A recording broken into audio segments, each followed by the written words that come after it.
Praise the lord. ఇప్పుడు చెప్పబోయే Bible వచనాలు సాధారణంగా కామం గురించి చెప్పే బైబిల్ వచనాలు కావు. నేనిప్పుడు మీతో పంచుకోబోయేవి 7 ప్రత్యేకమైన లేఖనాలు.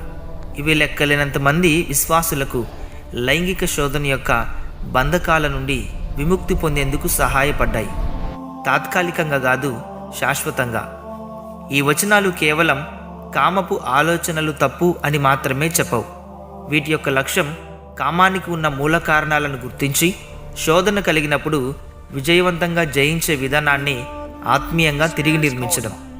ఈ వీడియో పూర్తిగా చూడండి, ఎందుకంటే 4వ వచనంలో చాలామంది క్రైస్తవులు పూర్తిగా గ్రహించలేని మనోభావాలకు సంబంధించిన లోతైన సత్యం ఉంది. మీ యొక్క ఆధ్యాత్మిక ఎదుగుదలకు ఇలాంటి మరిన్ని వీడియోస్ కావాలి అంటే ఇప్పుడే మన జేసీ గాడ్స్ కింగ్డమ్ ఛానల్ని సబ్స్క్రైబ్ చేసి జేసీ గాడ్స్ కింగ్డమ్లో మీరు కూడా ఫ్యామిలీ మెంబర్స్గా మారవచ్చు.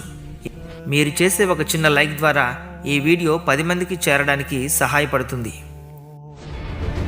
మొట్టమొదటి లేఖనం. యేసు ప్రభు ఇలా అన్నారు, నేను మీతో చెప్పున్నది ఏమనగా, ఒక స్త్రీని మోహపు చూపుతో చూచు ప్రతివాడు అప్పుడే తన హృదయమందు ఆమెతో వ్యభిచారం చేసినవాడగును. నీ కుడి కన్ను నిన్ను అభ్యంతరపరచని ఎడల దాన్ని పెరికి నీ యొద్ద నుండి పారవేయము. ఇది కేవలం అపరాధ భావం గురించి కాదు. ఇది శోధన నిజంగా ఎక్కడ ప్రారంభమవుతుందో గుర్తించడంపై ఉంది. చాలామంది కామం పూర్తిగా బలపడిన తర్వాతే దానితో పోరాడాలని ప్రయత్నిస్తారు. కానీ యేసు వెల్లడించిన సత్యం ఏమిటంటే, నిజమైన యుద్ధం ఎప్పుడు మొదలవుతుంది అంటే రెండోసారి చూసినప్పుడు కాదు, మొదటి చూపులోనే ఉంటుంది. మొదటి చూపు సహజమే, అయితే రెండో చూపు అనేది పూర్తిగా నీ యొక్క నిర్ణయమే. నిజమైన బ్రేక్ త్రూ ఎప్పుడు వస్తుందంటే, శోధన కనిపించిన క్షణంలోనే మీరు మీ చూపుని వెంటనే మళ్లించినప్పుడు. దీనిని బౌన్సింగ్ యువర్ ఐస్ అని అంటారు. అంటే శోధన కనిపించిన వెంటనే చూపును ఇంకేదైనా దానిపైకి త్రిప్పడం. ఇది సిగ్గుతో తప్పుకోవడం లేదా తలదించుకోవడం కాదు. ఇది కామం పూర్తి వేగంతో ముందుకు వెళ్ళకముందే దానిని అడ్డుకోవడం గురించి. ఇది ఒకసారి ప్రయత్నించండి. శోధన కనిపించిన వెంటనే ఇంకేదైనా వైపు చూడండి. అదే సమయంలో ఈ వచనాన్ని మీ మనసులో జ్ఞాపకం చేసుకోండి. అలా చేయడం వల్ల మెదడులో ఏర్పడే నాడీ మార్గం పూర్తిగా యాక్టివేట్ కావడానికి ముందే ఆగిపోతుంది. అలా మీరు మొదట విజయం సాధించడానికి వీలు కలుగుతుంది. 2వ బైబిల్ లేఖనం. మీరు దేవుని ఆలయమై ఉన్నారనియు దేవుని ఆత్మ మీలో నివసించుచున్నాడనియు మీరెరుగరా? మీ దేహము దేవుని వలన మీకు అనుగ్రహింపబడి మీలో ఉన్న పరిశుద్ధాత్మకు ఆలయమై ఉన్నదని మీరెరుగరా? మీరు మీ సొత్తు కారు, విలువ పెట్టి కొనబడిన వారు గనుక మీ దేహముతో దేవుని మహిమపరచుడి. ఇక్కడ చాలామంది ఆలోచించని ఒక లోతైన ఆత్మ సంబంధమైన కీలక సత్యం ఉంది. మీరు మీ దేహాన్ని ఇది నాది అని మాత్రమే అనుకున్నప్పుడు కామం బలపడుతుంది.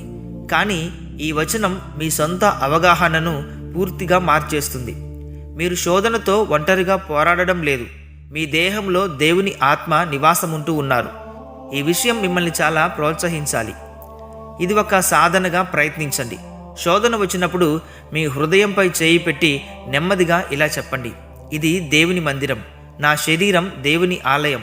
ఈ శారీరక చర్య అంటే చేయి పెట్టడం మరియు మాట వినికిడి, ఈ రెండూ కలిసి శోధనకు ఒక శక్తివంతమైన ప్యాటర్న్ ఇంటరప్ట్గా పనిచేస్తాయి. ఒక వ్యక్తి నాకు ఇలా చెప్పాడు, ఈ చిన్న సాధన అతనిని 15 సంవత్సరాల వ్యసనం నుండి కొన్ని వారాల్లోనే విడిపించింది అని. ఇలా మీరు కూడా ప్రయత్నించండి. 3వ లేఖన భాగం. మెట్టుకు సహోదరులారా, ఏ యోగ్యత అయినను మెప్పైనను ఉండిన ఎడల ఏవి సత్యమైనవో, ఏవి మాన్యమైనవో, ఏవి న్యాయమైనవో, ఏవి పవిత్రమైనవో, ఏవి రమ్యమైనవో, ఏవి ఖ్యాతిగలవో వాటి మీద ధ్యానముంచుకొనండి. ఈ వచనం ఒక కొత్త సత్యాన్ని తెలియచేస్తుంది. కామంతో పోరాటం మనోబలం గురించినది కాదు, అంటే విల్ పవర్.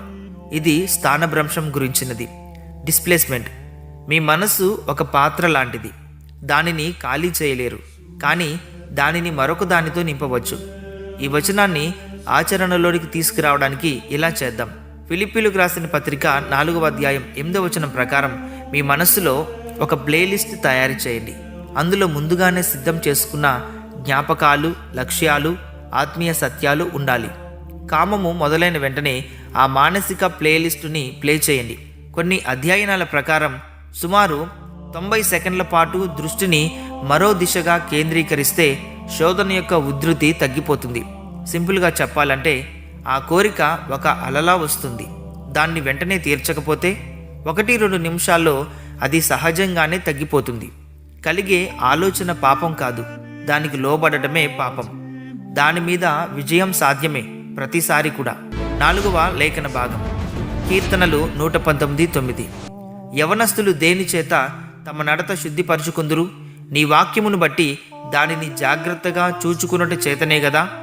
నా పూర్ణ హృదయంతో నిన్ను వెదకియున్నాను. నన్ను నీ ఆజ్ఞలను విడిచి తిరగనీయకుము.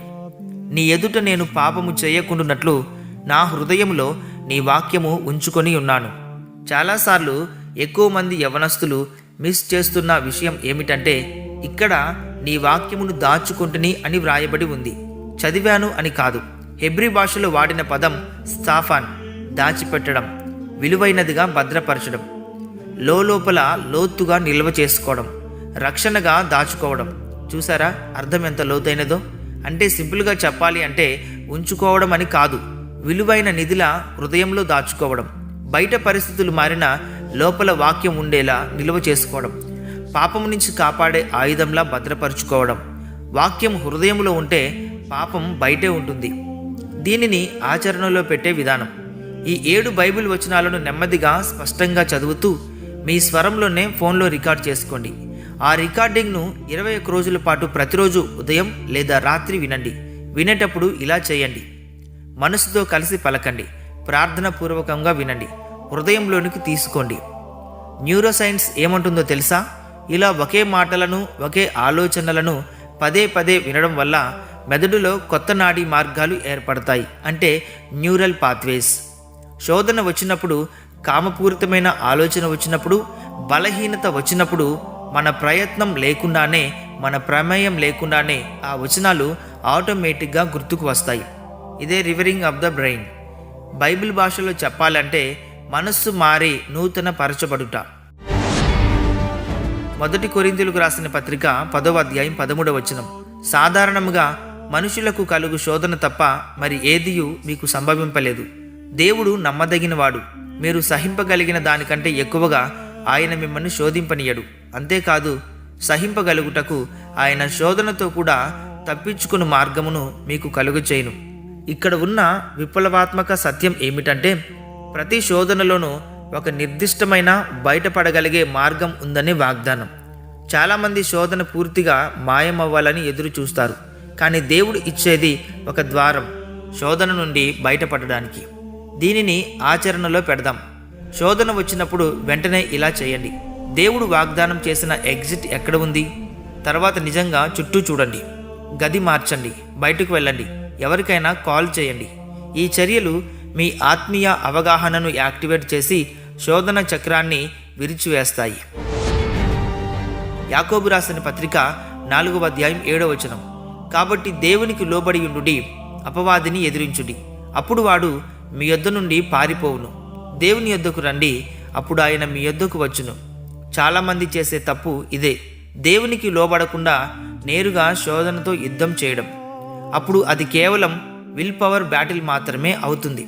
అది ఎక్కువ రోజులు నిలవదు కూడా. ఇప్పుడు 2 దశల చాలా ప్రాక్టికల్గా చేసే ఆచరణ కోసం నేను చెప్తాను.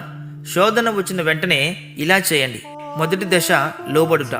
చేతులు కొద్దిగా పైకెత్తి ఇలా చెప్పండి, ఇది సరెండర్ పొజిషన్. దేవా, ఈ క్షణాన్ని నీకు లోబరుస్తున్నాను. ఇది మన హృదయాన్ని దేవుని అధికారం కోసం తెరుస్తుంది. 2వ దశ, ఎదిరించుట. ఆ తర్వాత ధైర్యంగా ఇలా చెప్పండి, దయ్యమా, యేసునామంలో నిన్ను ఎదురిస్తున్నాను. అప్పుడే ఆత్మీయ అధికారం పనిచేయడం మొదలవుతుంది. ఇక్కడే కీలకం.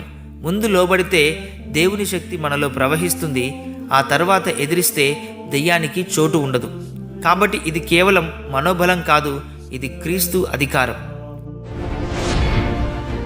రోమీలకు రాసిన పత్రిక 12వ అధ్యాయం 2వ వచనం, మీరు ఈ లోక సంబంధమైన మర్యాదను అనుసరింపక ఉత్తమమును అనుకూలమును సంపూర్ణమయ్యున్న దేవుని చిత్తమేదో పరీక్షించి తెలుసుకున్నట్లు మీ మనస్సు మారి నూతన మగుటు వలన రూపాంతరము పొందుడి.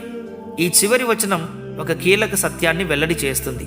చాలామంది కామముతో చేసే పోరాటాలు ఎందుకు విఫలమవుతున్నాయి అంటే, ప్రజలు ప్రవర్తన మార్పు కొరకు ప్రయత్నిస్తారు, కానీ మనసు యొక్క మార్పును కాదు. ఇక్కడ మార్పు పొందుట అనే గ్రీకు పదం మెటోమార్ఫో. ఇది గొంగలి పురుగు సీతాకోక చిలుకగా మారే ప్రక్రియకు వాడే పదమే. అంటే మంచిగా ప్రవర్తించే వ్యక్తిగా మారడం కాదు, సంపూర్ణంగా క్రొత్త సృష్టిగా మారడం. శాశ్వతమైన ఆచరణ ఏమిటో చూద్దాం. ప్రతి ఉదయం మీ రోజులో వచ్చే అవకాశం ఉన్న శోధన సందర్భాలను ఊహించండి. ఆ తర్వాత ఆ సందర్భాలలో ఈ వచనాలను ఎలా వర్తింపజేస్తారో మీ మనసులో ముందుగానే సాధన చేయండి. ఈ ముందస్తు మనస్సు పునరుద్ధరణ శోధన రాకముందే ఆలోచన మార్గాలను సిద్ధం చేస్తుంది. దీంతో విజయం పొందే అవకాశం గణనీయంగా పెరుగుతుంది. ఈ 7 వచనాలు కేవలం ఆత్మీయ మేలుకొలుపు కోసం కాదు. వీటి లక్ష్యం శోధనకు మీరు స్పందించే విధానాన్ని తిరిగి నిర్మించడం. ముఖ్యమైన విషయం చదవడం కాదు, నీవు విన్న ప్రకారం పద్ధతిగా అమలు చేయడం. ఈ వారం ఈ వచనాలను నీ జీవితంలో ఆచరించడానికి నీవు సిద్ధపడితే కామెంట్స్లో ఫ్రీడమ్ అని టైప్ చేయండి. ఈ విధానం ద్వారా దేవుని వాక్యం ఎంత ప్రయోగాత్మకంగా, ఎంత శక్తివంతంగా పనిచేస్తుందో మీరు స్వయంగా అనుభవిస్తారు. ఇలాంటి మరిన్ని జీవితాన్ని మార్చే మరియు ప్రభావితం చేయగలిగే వీడియోస్ కోసం ఇప్పుడే ఛానల్ని సబ్స్క్రైబ్ చేయండి. మీరు ఈ వీడియోను షేర్ చేయడం ద్వారా కామపు ఆలోచనల ఊబిలో మునిగిపోతున్న ఒక ఆత్మను రక్షించిన వారు అవుతారు. గుర్తుంచుకోండి, దేవుడు తన వాక్యాన్ని మనకు ఇచ్చింది కేవలం చదవడానికి కాదు, మార్పు తీసుకురావడానికి ఇచ్చాడు. ఈ వచనాలు పురాతన వాక్యాలు మాత్రమే కావు, మీరు ఇప్పుడే ఎదుర్కొంటున్న పోరాటానికి ఇవి జీవమున్న ఆయుధాల వంటివి. Jesus loves you. ఆమెన్.